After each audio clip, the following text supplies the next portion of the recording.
Bienvenue à Conseil en bref. Cette semaine, notre émission résumera pour vous la séance du Conseil de ville de Chambly, tenue au pôle culturel de la ville le 26 août 2025. Dans son mot d'ouverture, Mme la mairesse Alexandra Labbé a rappelé l'apport essentiel des organisations communautaires à la vie citoyenne ainsi que la contribution de la ville au financement de leurs activités. Et on a adopté la politique d'admissibilité et de soutien aux organismes en 2023.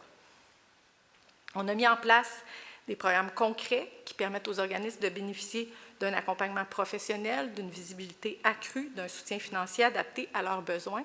Ça fait qu'il y a moins de résolutions au Conseil à propos de ces fameux organismes-là parce qu'on a vraiment créé un écosystème là, qui les aide, où on a vraiment là, rendu les choses beaucoup plus faciles pour eux. Il y a moins de demandes qui passent là, en Assemblée de Conseil. Donc, vous avez peut-être moins l'impression que cette aide-là existe. Mais je voulais vous rappeler ce soir, en 2024 seulement, ce sont près de 360 000 $ qui ont été investis dans notre tissu communautaire.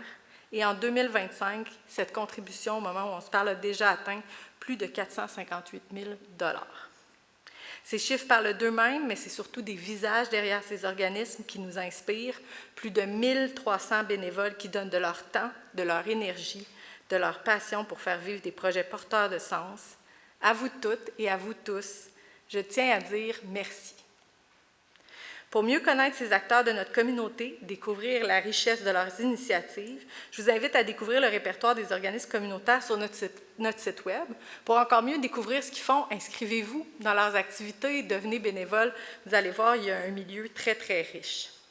Vous trouverez sur le site Web une foule de ressources, d'initiatives locales qui enrichissent notre quotidien. Vous pouvez également suivre une page Facebook Organismes et communautés Chambly. Vous suivez déjà nombreux la page La Ville, mais cette page-là fait vraiment là, que du soutien à leurs activités, donc communautaires. Sans oublier nos 3 cahiers des organismes qui sont disponibles dans le Journal de Chambly, qui rassemblent l'ensemble des activités de vos organismes préférés, qui est aussi à feuilleter sur le site Internet de la Ville. Le 11 septembre, on aura l'occasion de célébrer nos organismes communautaires lors du cocktail réseautage qui est organisé en collaboration avec la Chambre de commerce et d'industrie Vallée du Richelieu-Rouville. Et cette fois-ci, ce sera à l'édifice Joseph-Ostigui. Madame la conseillère Dubois a plus tard présenté les contributions qui furent adoptées au cours de la séance. Ici, on parle d'une approbation de la liste des contributions financières et ou techniques à certains organismes pour une adhésion à un événement, de la promotion ou de la publicité. On parle des organismes suivants. C'est le Club de patinage artistique de Chambly, une valeur totale de l'aide recommandée de 5 500. On parle aussi de Vélox Natation, une valeur de l'aide recommandée de 2 000 $. On parle également du Club de pétanque de Chambly, une valeur de 1 500 $. L'Association de baseball amateur de Chambly, une valeur de 1 250 $. Et enfin, les Chevaliers de Colomb pour les paniers de Noël en décembre, une valeur de 3 000 $. Collègue Dubois, je propose. Jean-François Molnar, je l'appuie. Madame Dubois et Monsieur Molnar. Au cours de la première période de questions, un citoyen a demandé à Mme Labbé pourquoi la réalisation d'un projet de pump track n'apparaissait plus à la liste des priorités de l'administration municipale. Je sais qu'on a actualisé ce plan-là, puis on a changé certaines priorités parce qu'effectivement, hein, nos outils de planification, c'est des outils qui doivent évoluer avec le temps aussi, puis avec les différentes demandes. Et avec une grande contrainte, la contrainte budgétaire, je ne vous le cache pas, hein, le plan directeur nous avait révélé dès le départ qu'on avait à peu près 110 millions de sous-investissements. Puis ça inclut toutes nos infrastructures sportives, mais aussi nos parcs, donc pour les plus jeunes, les jeux d'eau, la piscine est là-dedans aussi. Donc, on a énormément de priorités. On voudrait toutes les remplir. Puis, Là, je vous ai interrompu, on ne s'est même pas rendu à votre question. Je ne vais pas vous interrompre, mais c'est parce que j'ai reçu votre correspondance. J'ai vu aussi là, sur les réseaux, vous faites circuler une pétition, puis je veux vous en remercier. En fait, j'espère qu'on va pouvoir avoir les informations de votre pétition pour savoir je l'ai vraiment... avec moi, justement, je voulais la donner au greffier. Ah, parfait. Vous le remettrez au greffier parce que c'est de l'information pour nous qui est super intéressante puis qui nous permet à chaque actualisation de peut-être voir. Puis si la Pomme Track est plus pertinente que d'autres projets, on la remettra dans nos priorités plus court terme. C'est tout simplement pour ça qu'elle n'apparaît pas au PTI, c'est que notre PTI, on le veut le plus concret possible. On ne veut pas prendre d'engagements qui sont que du vent, donc on veut vraiment prendre des engagements qu'on est en mesure de tenir. Elle a disparu de là quand on a reçu la réponse négative parce qu'on n'a pas soudainement retrouvé un autre endroit pour la mettre. Pour réaliser la rénovation de l'édifice Joseph Ostigui, la Ville de Chambly a pu compter sur le versement d'importantes subventions dans un contexte où l'administration Labbé a développé de nouvelles sources de revenus. Toutes les subventions qu'on peut aller chercher, comme dans ce cas de ce projet-là précisément, il y a eu énormément de subventions qui ont été cherchées par nos services. Puis encore là, c'est juste un éloge à leur travail acharné justement pour aller chercher justement tout ce qui est ouvert comme subvention disponible pour justement alléger ce qui est mis sur la bourse de nos contribuables. Oui, tout à fait. Puis là, on a parlé de subventions, mais j'ai envie de complémenter votre complément d'information. Mais honnêtement, il y a tellement de choses à dire sur nos chantiers, sur tout ce qu'on investit. Je pense qu'on n'a jamais eu un rythme d'investissement aussi important, aussi conséquent que dans les 5-6 dernières années. On a été chercher aussi une nouvelle source de revenus. On a généré des nouvelles sources de revenus avec les redevances aux promoteurs. On s'est assuré que les nouveaux promoteurs qui venaient s'installer à Chambly dans un milieu de vie déjà bâti, déjà bien habité, qu'ils allaient contribuer à des projets importants. Puis ça aussi, on l'a rajouté. Ça aussi, c'est documenté dans chaque projet. Ces montants-là, qui sont des montants quand même importants, on a des projets où ça contribue jusqu'à la hauteur de 1,2, 1,3 millions sur des grands projets domiciliaires, mais ça vient réduire la charge et sur les règlements d'emprunt et sur vos comptes de taxes. Ça aussi, là, on le documente. Le conseil municipal de Chambly aurait-il été plus avisé de construire une nouvelle piscine municipale plutôt que de rénover le bâtiment abritant le centre Joseph Ostigui? Voyez la réponse de la mairesse à cette question posée par un citoyen. Jamais on a été devant un choix. Est-ce qu'on fait l'édifice Joseph Ostigui ou on fait la piscine? On a amorcé tout le projet de Joseph Ostigui avec toute la pression qu'on a d'être gardien de notre patrimoine, avec toute l'intention qu'on avait d'en faire un lieu fort à l'image de ce que notre ancienne bibliothèque a pu être. On avait toutes les raisons du monde d'entreprendre ce projet-là, puis on s'est assuré qu'on ne le faisait pas sans l'aide gouvernementale structurante qui faisait que ça ne ferait pas un fardeau supplémentaire sur notre dette. Fait que ça, c'est une première chose qu'on a faite. Après, la piscine nous a lâchés. Elle nous a lâchés pourquoi? Parce que ça fait plus de 10 ans qu'on aurait dû investir dedans, puis qu'on aurait dû planifier des sommes pour se dire « il va falloir la remplacer ». Elle nous lâche. Des morceaux de béton tombaient chaque année. Ces décisions-là, on ne les a pas prises. Nous, on est arrivés, ces décisions-là avaient été prises avant. La piscine, elle nous lâche, puis là, ce qu'on sait, c'est qu'on a des généreuses subventions au gouvernement pour ce type de projet-là. Puis en cours de route, ce qu'on se fait dire, c'est qu'il y a tellement de projets déposés. Les coûts ont tellement explosé, parce que ça, c'est vrai, là, je vous dis, les coûts que vous avez sont peut-être justes. Peut-être qu'à l'époque, c'était ça. Depuis la pandémie, post-pandémie, les derniers impacts des tarifs et tout ça, les coûts ont explosé. Le gouvernement coupe dans les enveloppes. Vous voyez la tempête parfaite qui arrive, là. Moi, je veux vous dire, on va la faire demain, la piscine. On va la prendre au comptant. Mais vous n'aimerez pas l'impact que ça aura, parce qu'on est vraiment content de payer 25 % moins cher que les autres municipalités dans nos comptes de taxes. Mais si on veut garder... Pour le résidentiel, parce que pour le commercial, industriel, c'est une autre histoire. Bien, on a fait du rattrapage, mais on est encore à 14 % de la moyenne. On est encore en deçà de la moyenne sur tous nos comptes de taxes. Puis ça, c'est parce qu'on est intentionnel et stratégique dans nos investissements. Une demande de dérogation mineure est ici présentée par M. le conseiller Talbot. Au 777-779 rue Sainte-Marie, visant à permettre la reconstruction d'un escalier qui empiète dans la marge avant de 4,15 mètres, une recommandation favorable du comité consultatif d'urbanisme. Donc, c'est pour être en mesure d'être conforme. On voit l'image ici à l'écran. Donc, Carl Talbot, je propose. Serge Savoie, je l'appuie. Monsieur Talbot et Monsieur Savoie. un PIIA est autorisé pour permettre l'agrandissement d'un immeuble classé comme patrimonial? Au 175 rue Saint-Pierre, lot 2 043 361, plan d'implantation et d'intégration architecturale PIA, recommandation favorable du comité consultatif d'urbanisme. Ça, c'est un projet de maison justement à caractère patrimonial dans le vieux Chambly et de ce côté-là, c'est un projet dans le cadre du programme d'assistance en architecture et patrimoine de la ville de Chambly. Donc, le service d'urbanisme et de citoyens ont travaillé le projet de concert et le comité consultatif d'urbanisme est en mesure de faire l'approbation de ce côté-là. On est désolé pour le croquis. Donc, quand Talbot, je propose. Jean-Philippe Thibault, j'appuie. Monsieur Talbot et Monsieur Thibault. Un autre projet d'intégration et d'implantation architecturale vise à compléter le projet d'aménagement d'un terrain commercial situé près du canal. Au 7500 rue Samuel Hatt, lot 6 616 197, plan d'implantation et d'intégration architecturale PIA, recommandation favorable du comité d'urbanisme avec condition. Donc, de ce côté-là, c'est le futur emplacement du... Non, excusez-moi, je ne suis pas au bon endroit. Oui, c'est ça. C'est l'immeuble qui est situé, si on peut dire, là, à côté de l'Escape. C'est juste avant qu'on se retrouve au projet Lumicité. On peut dire ça comme ça, entre ce petit immeuble-là de l'Escape jusqu'à Lumicité. Donc, c'est un projet qui a été proposé il y a quelques mois, puis qu'effectivement, avec le comité consultatif d'urbanisme, pour être sûr que ça puisse bien s'intégrer. Il y a une entrée aussi à la fois sur Périgny et qui donne sur le canal de ce côté-là. Donc, il y a eu un exercice, puis on est en mesure, Carl Talbot, de le proposer. Jean-François Menard, à l'appui. Monsieur Et si je Talbot et pourrais Monsieur rajouter Molnar. vos conditions.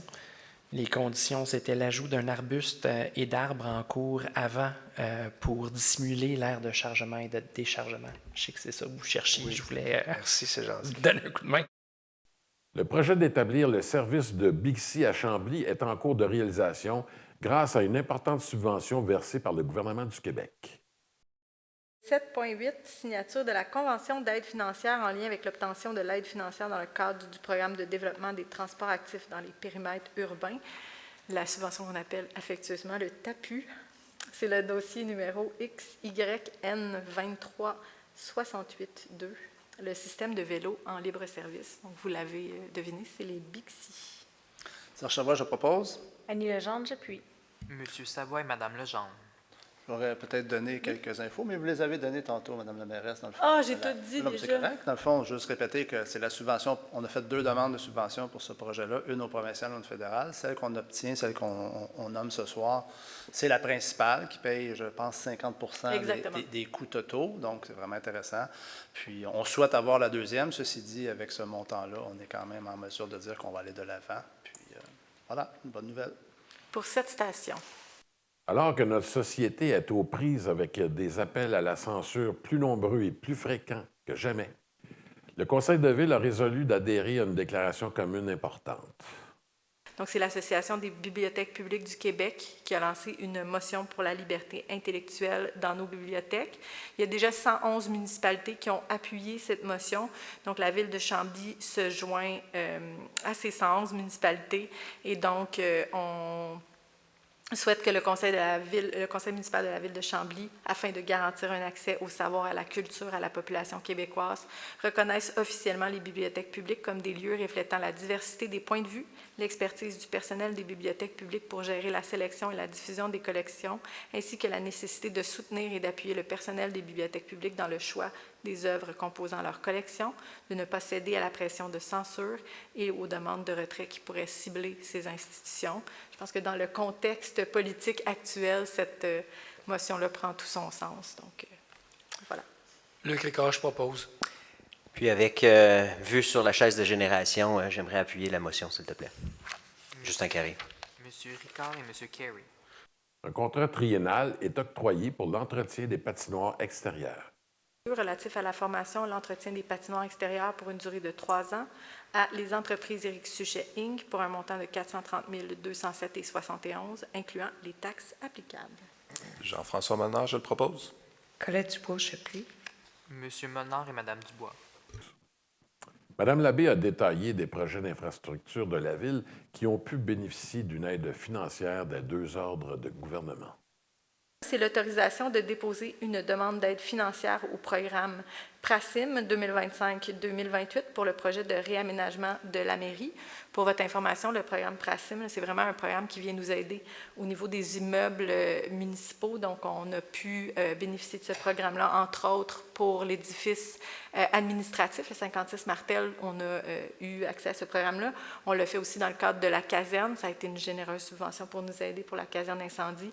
Donc, on souhaite travailler le projet de la mairie, qui est encore là une de nos priorités puis une de nos urgences. Donc, on veut aussi travailler intelligemment, avec intention, avec de l'aide gouvernementale. Annie Legendre, je propose. Justin Carré, j'appuie. Madame Legendre et Monsieur Carey. On a fait le point au cours de la séance pour expliquer le fonctionnement des deux réseaux d'évacuation des eaux usées à l'occasion de l'adoption d'une résolution portant sur l'achat des produits chimiques utilisés pour un des deux réseaux. 10.5, c'est l'autorisation de commande de produits supplémentaires à l'entreprise Protec Instrumentation et Odeur Inc. dans le cadre du contrat GE 2024-18 relatif à la fourniture de produits chimiques pour l'élimination de sulfure d'hydrogène pour les années 2024 et 2025 au montant de 86 277,24 incluant les taxes applicables. Je voulais préciser, parce que je sais qu'on entend beaucoup parler des travaux des étangs. C'est-tu fini? C'est pas fini? Qu'est-ce qui se passe? Je veux juste vous confirmer que ces produits-là, ce n'est pas lié au même dossier. Donc, c'est vraiment les travaux des étangs, c'est fonctionnel, ça marche et ça donne les résultats escomptés. C'est vraiment un élément qu'on n'a pas eu le choix de rajouter suite à tous nos efforts pour diminuer notre consommation d'eau potable et pour avoir divisé tous nos réseaux. Ce qu'il faut comprendre, c'est qu'on achève la division de nos réseaux. Donc, avant, on envoyait l'eau de pluie, l'eau pluviale et l'eau sanitaire dans les mêmes conduites. Ce que ça faisait, c'est qu'on avait énormément de fluidité. On a séparé les réseaux. Donc, maintenant, l'eau pluviale n'est plus traitée dans nos étangs. On a vraiment condensé tout ça. Le sanitaire est beaucoup plus chargé organiquement. Donc, tout ça est plus épais. C'est pour ça qu'on a besoin de rajouter ces produits-là. Donc, c'est vraiment deux dossiers séparés. C'est quand même toujours lié à notre eau usée. Donc, on a quand même des enjeux et des responsabilités de ce côté-là, mais c'est vraiment deux dossiers séparés, donc juste pour bien comprendre la différence. Donc, ça, c'est vraiment pour le poste Martel, qui est un gros poste de pompage près du centre nautique, puis un autre qui est situé du côté de Richelieu, parce qu'on dessert aussi la ville de Richelieu en eau usée. Luc Ricard, je propose. Jean-François Molnard, à l'appui. Monsieur le directeur général Auclair explique à un citoyen la méthode de numérotation des règlements municipaux qui est en vigueur à Chambly. Normalement, on conserve le numéro de règlement. Le dernier tiret va être la modification 37. Ça veut dire qu'on aurait 37 modifications du règlement original de 2020. Okay. Fait qu'il y a eu 37 modifications, pas cette année, mais bien depuis l'adoption du règlement de 2020. Une citoyenne s'est inquiétée de l'apparition de constructions résidentielles de 6 étages dans le Vieux-Chambly. Voici la réponse qu'elle a reçue de Mme la mairesse Labbé. Où c'est sûr qu'on va être confronté à des nouvelles façons de construire. Ça, c'est clair. Savez-vous pourquoi? Parce qu'on a passé des années à construire sous la forme de l'étalement urbain. Ça, on en entend beaucoup parler. On comprend ce que c'est. Je pense qu'on comprend ce que c'est. Hein, on s'est étalé dans nos terres agricoles, on a pris nos villes puis on les a déversées vers l'extérieur. Ça, c'était pas confrontant. Parce que là, ce qu'on faisait, c'est qu'on développait 500-600 nouvelles maisons dehors, ailleurs, à des endroits où nous, on ne voyait pas. C'était plus nos voisins, c'était le champ qui disparaissait. Là, on a pris conscience, il y a un peu plus de 10 ans, puis la communauté métropolitaine de Montréal a décidé, là on va être courageux, là, on va cesser l'étalement urbain. Là, on va arrêter de se dire, il y aura toujours bien d'autres champs à aller faire disparaître, il y aura toujours bien d'autres boisés à faire disparaître. Bon, OK, on a pris cette décision-là. C'est une bonne décision, je pense qu'on est tous contents, puis on trouve que c'est une bonne idée de protéger nos terres agricoles puis nos boisés. Bien maintenant, notre population n'a pas arrêté de croître, là. Du jour au lendemain, on n'a pas arrêté d'avoir des citoyens à abriter. On en parle, la crise du logement, on a de l'itinérance, on a des enjeux d'accueil de l'immigration. Cet enjeu-là, ce n'est pas réglé magiquement parce qu'on a dit on ne s'étendra plus dans les terres agricoles. Il faut trouver des nouvelles façons d'habiter notre territoire en trouvant l'équilibre entre, oui, protéger ce qu'on a, ce qu'on aime, ce qu'on chérit. Puis j'ai envie de vous dire, Dans Chambly, on aime aussi nos petits quartiers tranquilles. Ce qu'on essaye d'éviter quand on propose des projets qui sont bien ancrés au centre-ville, où ils prennent un petit peu plus de hauteur, c'est éviter d'avoir du 4-5 étages dans d'autres quartiers où ça ne fonctionnerait pas du tout. L'idée de l'avoir mis au centre-ville, c'est de le faire pour que tous ces gens-là habitent tout près de leur service, puis utilisent leurs pieds, leur vélo et des moyens plutôt actifs pour se promener. Mais la clientèle visée par ce complexe-là, c'est pas du tout... en tout cas, j'ai gros doute sur... Je vais juste terminer. Ça n'a pas rapport avec la crise du logement, mettons. Là, je vais juste terminer. C'est ça. Il n'y a pas de formule magique pour continuer d'accueillir des gens.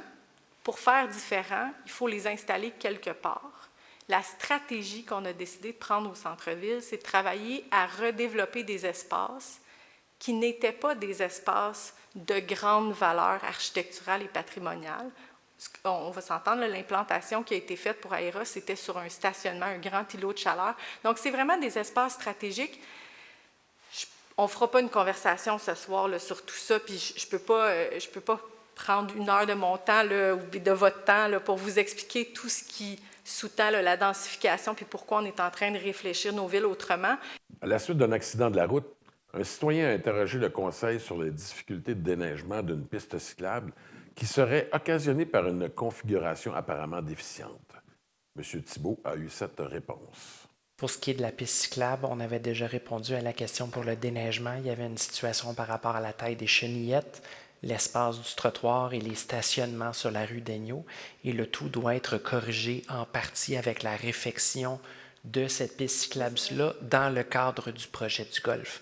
Donc oui, il y a une solution, mais non, elle ne se fait pas en claquant des doigts, malheureusement. C'est une infrastructure qu'il faut changer. C'est des constructions, ça a des coûts, c'est large, ça va faire des entraves. Et si vous habitez là, vous le savez, l'espace entre les stationnements et la piste cyclable est restreint. Les véhicules débordent dans la piste cyclable et les chenillettes ont de la misère à passer. Il y a même des citoyens qui stationnent dans la piste cyclable. Il y a plusieurs problématiques. Cet espace-là est mal aménagé.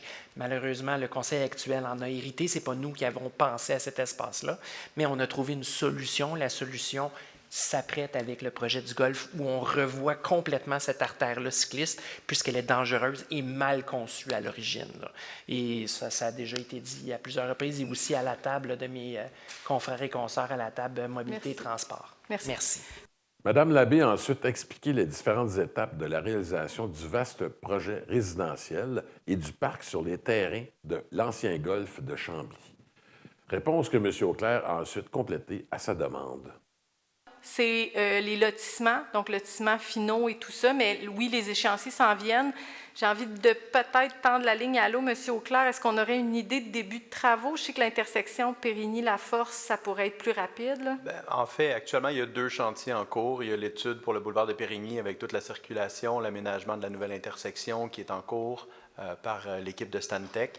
Et évidemment, il y a tout le travail du réseau local aussi qui est en travail, le prolongement de l'avenue Bourgogne, la rue à l'Est qui est en travail au niveau du lotissement et aussi de la coupe de rue. Fait qu'actuellement, on est, je dirais, à l'étape des pleins devis. Donc, planification, mais dès qu'on a des échéanciers, on le sait, vous avez hâte, là, nous aussi, on a hâte de pouvoir vous en proposer puis vous les documenter, mais on va continuer comme on l'a fait avec le reste du projet du Golfe, donc on va être vraiment très transparent puis on va vous mettre ça là, dès que possible. Craignant que le zonage actuel autoriserait un projet comportant possiblement des nuisances publiques aux citoyens qui résideront dans le nouveau développement de l'Unicité, le directeur général a eu cette réponse rassurante. Alors, on est en pourparlers actuellement avec le ministère des Transports pour voir s'il y a des intérêts de le conserver, de le vendre ou de le céder. On n'est pas à l'étape d'étudier un projet, c'est le seul lot résiduel qui reste actuellement. Fait que, des enjeux de zonage, on peut en avoir. Ce que je peux vous dire, c'est que le zonage, actuellement, les commerces qu'on appelle de forte nuisance ou les commerces avec un historique un peu plus industriel sont permis dans l'îlot de l'avenue Simard, de l'autre côté. C'est sûr qu'on n'a pas beaucoup de pression sur ce site-là parce qu'un seul terrain y appartient au gouvernement du Québec actuellement. Fait que c'est sûr que si c'est un terrain particulier, il faudrait peut-être accélérer la procédure au niveau de l'usage. Mais on est d'avis que le risque qu'il y ait un usage non souhaitable dans cette zone-là est à peu près inexistant à l'heure actuelle. Est-ce que vous dites que le ministère des Transports n'est pas libre de le vendre à qui il veut, y compris un commerce nuisible, avec beaucoup de nuisances? C'est plus complexe que ça. On va avoir priorité, pour vous expliquer un peu, au niveau fédéral et provincial et municipal, ils vont donner priorité à l'acquisition de la ville en premier, puis c'est des éléments sur lesquels on travaille actuellement. Fait que le lot actuellement appartient au MTQ. Très bien, merci. Monsieur le conseiller Molnar a profité de son mot de la fin pour faire l'éloge de la réalisation du parc naturel des Ruisseaux. Un réseau de milieux naturels protégés qui favorise la biodiversité et la qualité de vie dans notre région. Ce projet d'envergure a été rendu possible, rappelons-nous-le, grâce à une mobilisation citoyenne dans le cadre d'un budget participatif en 2020 et au soutien financier de la communauté métropolitaine de Montréal, du gouvernement du Québec et bien sûr de notre ville, la ville de Chambly. Ensemble, nous avons investi un peu plus de 1,2 million de dollars pour offrir à notre communauté un espace naturel accessible, préservé et inspirant. Les sentiers du parc ouverts à l'année portent le nom de citoyens qui ont marqué l'histoire de Chambly, une façon de souligner leur engagement et de tisser des liens entre notre patrimoine et notre environnement. Quelqu'un a une idée de quoi je parle? Allez-y. Le magnifique parc naturel des Ruisseaux. C'est effectivement le magnifique parc. Alors voilà qui termine cette édition de Conseil en bref qui reprenait des faits saillants de la séance du Conseil de ville de Chambly tenue le 26 août dernier. Nous espérons que l'émission vous a plu. Ici Louis Bibeau qui vous dit à la prochaine.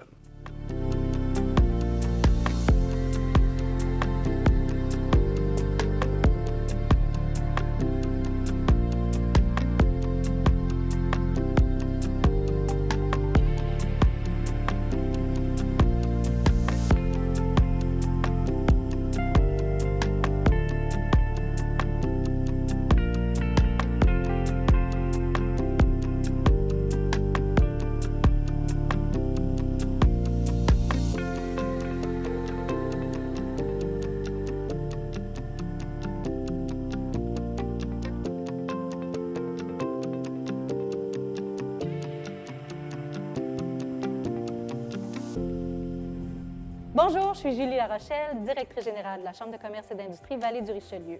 À toutes les semaines, suivez-moi alors que je vais à la rencontre, dans le cadre de l'émission Fierté d'ici, de toutes les belles entreprises, les beaux commerces, les restaurants de la Vallée du Richelieu.